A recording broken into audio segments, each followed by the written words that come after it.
Welcome to the news on NTAi International. I am Mina Daniels. Let's begin with the headlines. Nigeria and the Republic of Benin sign agreement to strengthen bilateral trade. Iranian president visits Pakistan for a two-day official visit. Nigeria's D Tigers qualify for 2025 FIBA Women's Afrobeat Championship. President Tinubu encourages them to win the title.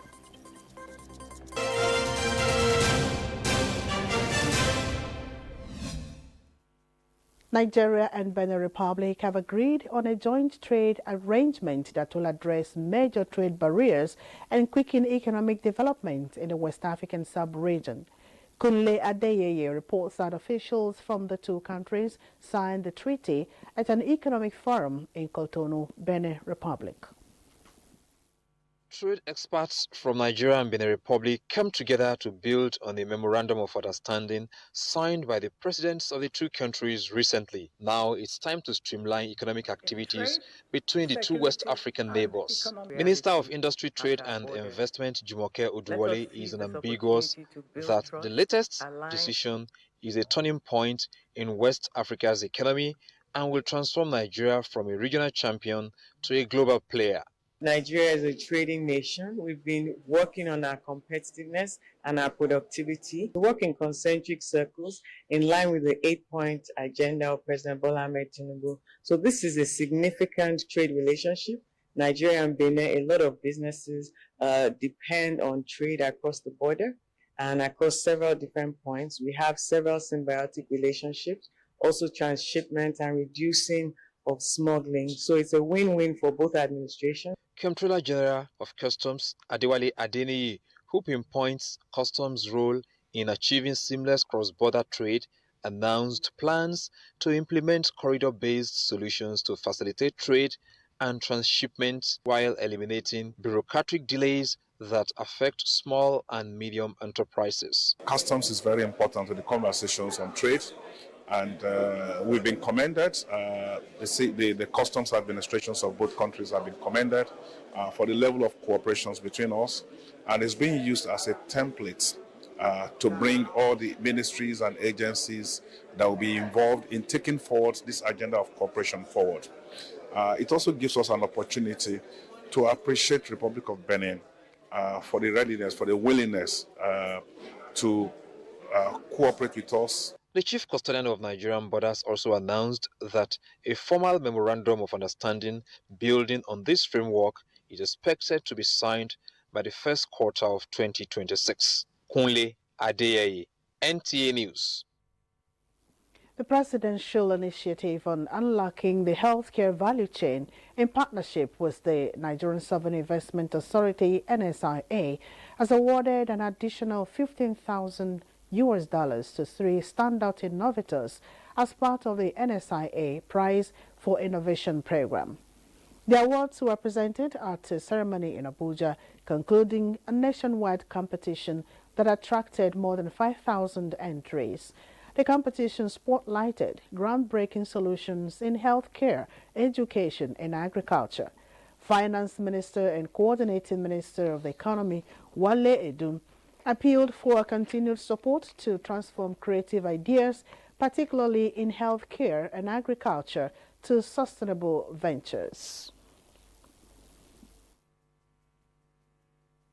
We're here to encourage you to financially to support you, to come forward, so that you have the skills, you have the ideas, so that as you become essentially the workforce of the world, you do well in that all-important role and responsibility.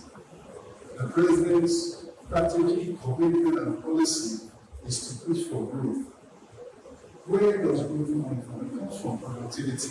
Where does productivity come from? It comes from innovation. Dr. Abdul Mukhtar, PVAC's national coordinator, highlighted the initiative's mission to bolster local production and enhance access to quality healthcare products and services.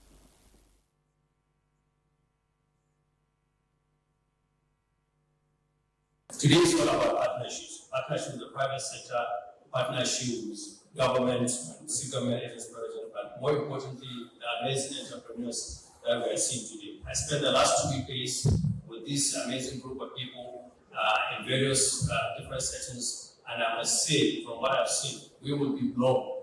I don't want to bring up what will be presented, but we'll be blown today. But I just want to say that everybody is going to be a winner today. We are selecting the top 3, but I think everybody here, including those thousands who are actually started this journey. So I must say congratulations to all of you.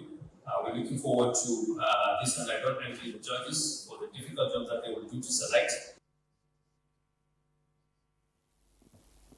Federal government of Nigeria has reiterated President Tinubu's commitment to boosting food security through strategic partnerships with development agencies aimed at encouraging increased investment in agricultural activities across the country.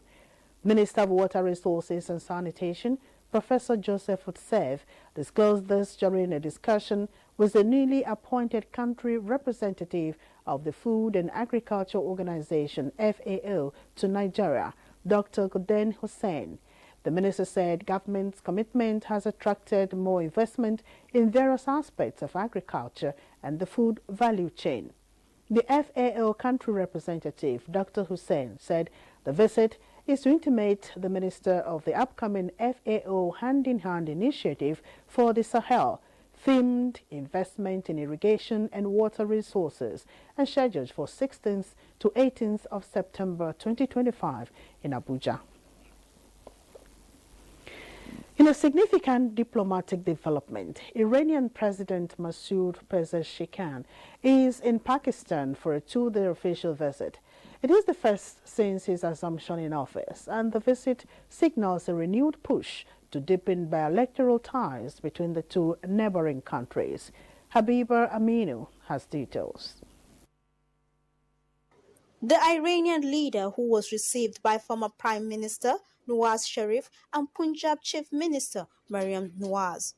In Islamabad, President Pezeshkian was welcomed with full state honors, including a 21-gun salute and a ceremonial guard of honor received by Prime Minister Shehbaz Sharif and senior government officials. High-level talks between the two sides is to focus on expanding economic cooperation with an ambitious goal to raise bilateral trade from 3 to 10 billion US dollars. Also, the leaders are to discuss joint efforts on security, anti-terrorism measures, and greater regional connectivity, particularly between the framework of the China-Pakistan Economic Corridor. The Iranian president also paid tribute at the Muslim of Alma Iqbal, signing the ceremonial guest book, which emphasizes the shared cultural and historic bonds between the two countries. Several memoranda of understanding are expected to be signed, covering trade, energy, tourism, and infrastructure development. Analysts say the visit marks a strategic reset in Iran-Pakistan relations, with both sides looking to boost economic ties and play a more coordinated role in regional stability. In Abuja, Habiba Aminu, NTAi News. The United Nations says the human rights situation in Haiti is extremely worrisome, with sustained and escalating violence, especially by armed gangs, often in collusion with government forces. Again, Habiba Aminu reports. United Nations Secretary General spokesperson Farhan Haq says the human rights situation in Haiti is extremely worrying as gang violence overwhelms the Caribbean country. Between April and June, at least 1,520 people were killed and 609 injured in armed violence, primarily in the Port-au-Prince metropolitan area, followed by the Artibonite and Centre departments. Haq adds that at least 185 kidnappings and 628 victims of sexual violence were reported. Office of the Coordination of Humanitarian Affairs, OCHA, urges immediate support to sustain and expand overall response to protect the most vulnerable. According to the United Nations, from October 2024 to June 2025, more than 4,800 people across Haiti were killed by gang violence and hundreds more have been injured, kidnapped, raped, and trafficked. Gang violence also has displaced more than 1.3 million people in recent years. The report says that criminal groups have expanded and intensified their attacks outside of Port-au-Prince, particularly in the Centre Department and Bas Artibonite. Abuses by criminal groups accounted for more than 24% of the people killed or injured during the reporting period.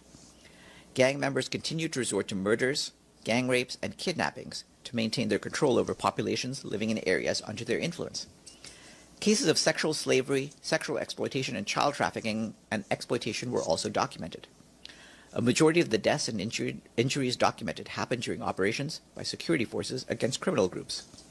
More than a third were the result of strikes using explosive drones. Haiti has not held general elections in almost a decade, with its last president, Jovenel Moïse, slain at his private residence in July 2021. Gang violence has since surged in the aftermath of his killing. Habiba Aminu, NTAi News. For the first time in 450 years, Russia's eastern Kamchatka region was hit by one of the strongest earthquakes on record. Both recent eruptions followed one of the strongest earthquakes ever recorded, which struck on Wednesday, sparking tsunami warnings and evacuations of millions of people from coastal areas from Japan to Hawaii to Ecuador. Kamchatka's Ministry of Emergency Situations said the plume is spreading eastwards from the volcano towards the Pacific Ocean. Officials say there are no populated areas along its path and no ashfall has been recorded in inhabited localities. The volcano has been assigned as Orange Aviation Hazard Code, meaning flights in the area may be disrupted. Meanwhile, wildfires have swept across northwestern Spain as firefighters work to tackle several blazes. Authorities warn residents in Galicia of further fires as 3 major infernos remain uncontrolled, prompting an alert of a level 2 emergency. Reports say a fire in the Las Hurdes region of Casecaras has destroyed more than 2,600 hectares within a 28.5-kilometer perimeter. As a result of the flames, 200 residents from 6 villages, Cameron, Dehesela, Hueta, Avellana, Robledo, Mercigal, and the area of Camino Morisco were forced to evacuate overnight on Thursday. More than 90 residents remain behind in student residences deemed safe, while 400 emergency service workers have been deployed to manage and contain the fire within the perimeter. A 3-story building under construction has collapsed late Saturday night, leaving residents of Kado district in Abuja in fear and uncertainty. The incident occurred near the popular Kado fish market. Kama, reporting from the scene, says the area for now is deserted, while officials are yet to make any comments on the incident. I'm standing here on Sarah Ezekwe Street, here in Kado district, where this building behind me came crashing down late Saturday night.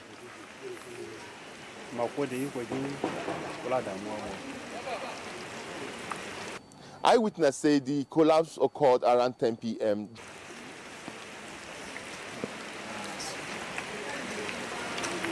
Posts on social media, including from a nearby resident on X, formerly Twitter, hints that lives may be at risk, but with no confirmed casualty figures or rescue updates. It's a 3-story building of 3 blocks, still under construction. Although the area is deserted, eyewitnesses who refuse to speak on camera say the collapse may have been due to the heavy rains in the last few days, which may have weakened some parts of the building. They could not ascertain if there were people inside when the building collapsed. As of now, officials are still being expected at the scene. Kama, NTAi News. This is the news on NTAi International. Time for a break now. We'll be right back with more. Thanks for joining us again. Nigeria and its surrounding areas are currently experiencing the peak of the rainy season, leading to widespread flooding and overflowing rivers. The Nigerian Hydrological Service had previously issued a warning about potential flooding in 27 states. In this report, Musa Baba Aliyu examines the government's efforts and commitment to mitigate flooding in the country. Devastating floods fueled by heavy rainfall, dam failures and clogged drainage systems are wreaking havoc across Nigeria, with 27 states facing imminent danger. The Nigeria Hydrological Services Agency has issued an urgent warning highlighting the risk to 739 communities across 162 local government areas between July 2022 and August 5. This year alone, Nigeria has endured 2 catastrophic floods.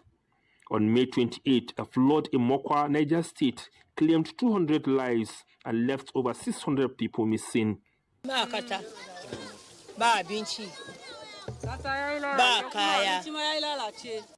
More recently, in July 26, 2027, flood in Adamawa killed 23 and many still unaccounted for. Experts attribute the escalating crisis to a combination of natural factors like prolonged rainfall and human activities, including dam mismanagement and urban development obstructing water flow.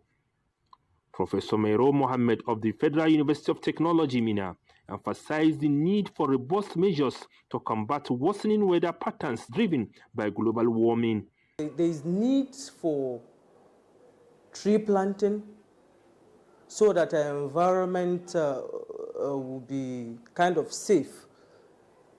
The more the number of trees, the more water infiltrates into the soil. And then this will also reduce the amount of runoff we have everywhere, whether they are shorter trees or tall trees. There is also need to enforce environmental laws. You know, people just dump waste anywhere without anyone taking responsibility for that. And if the laws are enforced, definitely I think it will reduce the impact. Also, people need to be sensitized not to build houses along waterways. Nigeria Hydrological Services heightened vigilance in states including Anambra, Adamawa, Kebbi, Niger, and Kogi.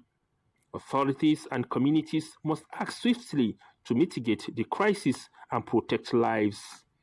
Musa Baba Aliyu, NTAi News. And it's been 3 months since the EU and TAF Africa deployed 10 persons with disabilities on legislative internship to the National Assembly to strengthen disability-inclusive representation in the House of Representatives by enhancing lawmakers' understanding of inclusive governance. Our correspondent on disability matters, Gofan Saji Ugwai, engaged one of the legislative interns on her experience at the National Assembly. Ave Aki is an amputee who survived an accident 22 years ago. I've forgotten how it feels like walking with my 2 legs. She's among the 10 persons with disabilities deployed as a legislative intern to the National Assembly. She's here at this reflection meeting for the interns to share her experience, insights gained, and the extent to which the program has contributed to advancing disability inclusion within Nigeria's legislative system. And being posted to Women Affairs have helped me understand some of the proceedings. One, I was able to work on the same corridor where our legislative representatives work. And also I attended some public hearing. Persons with disabilities need this kind of exposure. With this kind of exposure right now, I can see myself going into politics. The committees that are responsible for each of these processes should be able to look out, especially on the budget line item, to ensure that this line item actually considers the unique challenges of persons with disabilities. Board chairperson of TAF Africa, Professor Vincent, says This legislative internship initiative will increase the visibility and participation of persons with disabilities in legislative affairs and support the development of inclusive bills and motions. Government can actually legislate that and says these people have been traditionally ignored.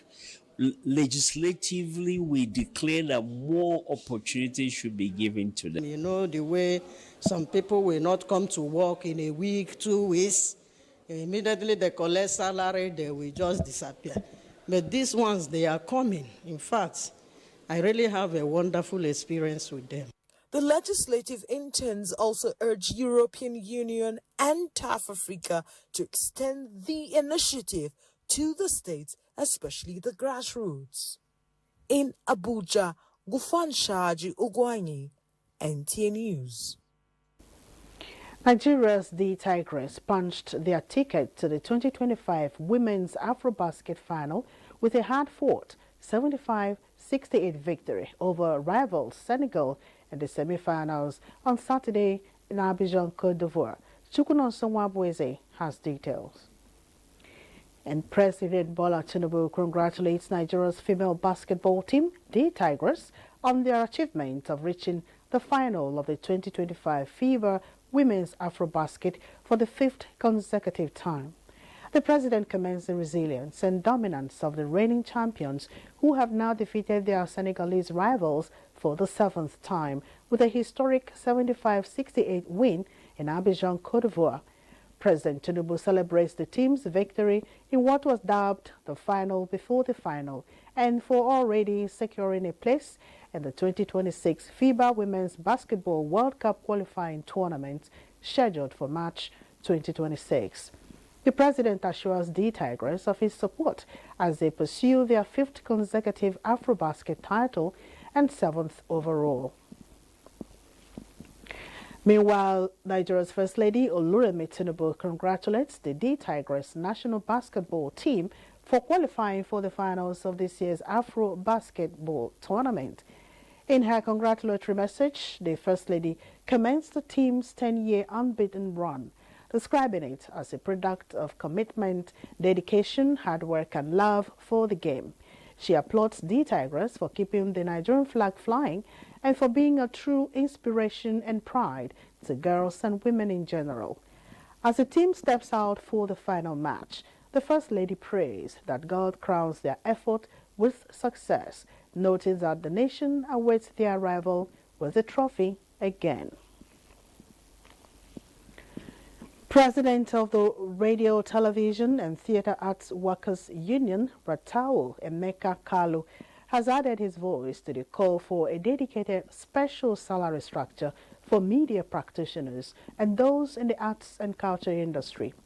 Joseph Otsen reports that this was during a familiarity visit by the union's new leadership to the Trade Union Congress TUC and the National Council for Arts and Culture. Coming together. In unity and solidarity lies strength and progress.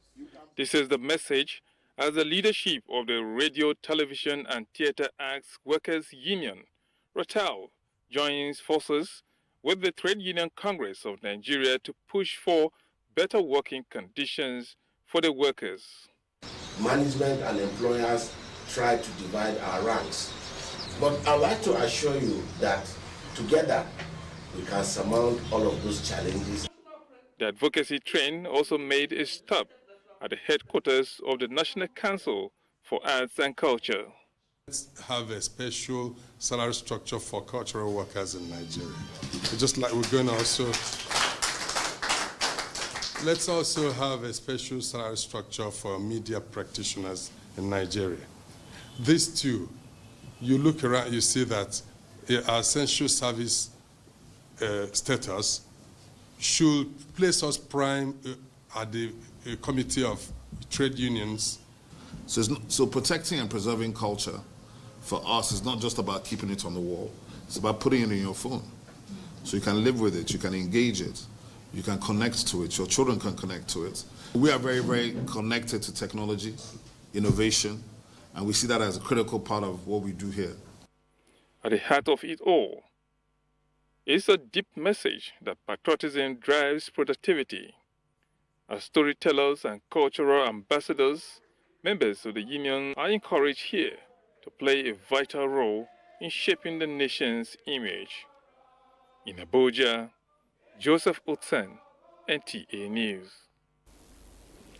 The news ends here.